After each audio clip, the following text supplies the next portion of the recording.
Glenn, hindi mo kailangan gawin to. No. I have to! Gusto kong iparamdam sa inyo yung sakit na pinaramdam niyo sa akin! You took everything from me! And the only thing left for me to do is watch you two die. Kaya huling pagkakataon natin. Ibaba mo yung baril mo! Ayaw mo? Panoorin mo kung paano ko patayin yung pinakamamahal mo sa buhay. Eh di sige! Ituloy mo! Pero sinisiguro ko sa'yo, ito magiging katapusan mo. Mapatay mo man si Bobby, sigurado akong habang buhay mong pagsisisihan yung mga kasalanan mo. Ganun. Teka, Glenn, sandali. Ano, Tonyo? Ano? Sabi mo?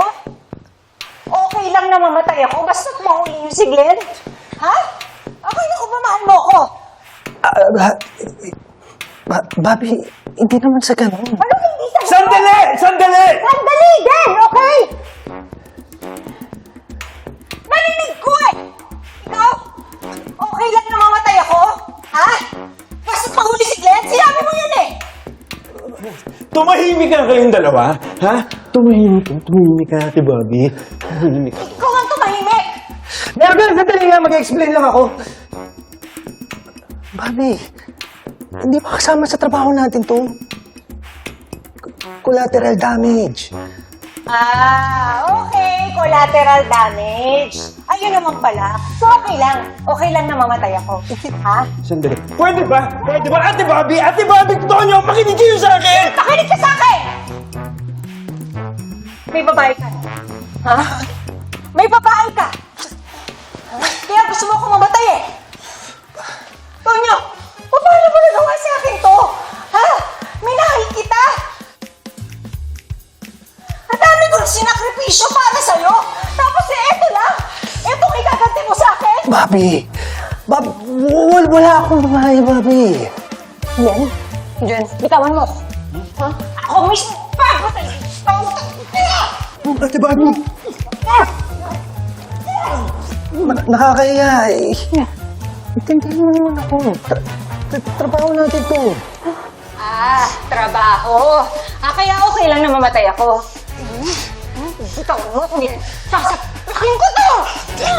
Ate Bobby, pwede ba tumigil ka? Tumigil ka! Ikaw ang tumigil lang! Pakadaldal mo! Ang ate mo ako! Makinig ka sa akin! Bitawan mo! Bitawan mo! Mayor, bitawan na yun! Bitawan mo ko yan! Makinig ka sa akin! Isa ka! Isa!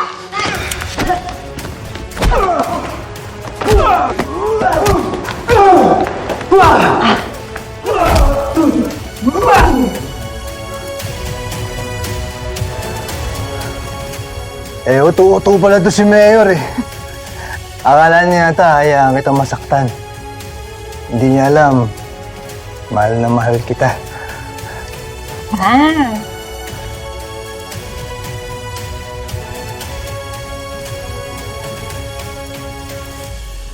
Dok, okay lang mo kayo?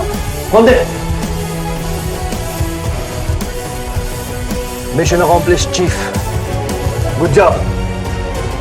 Sige, sir.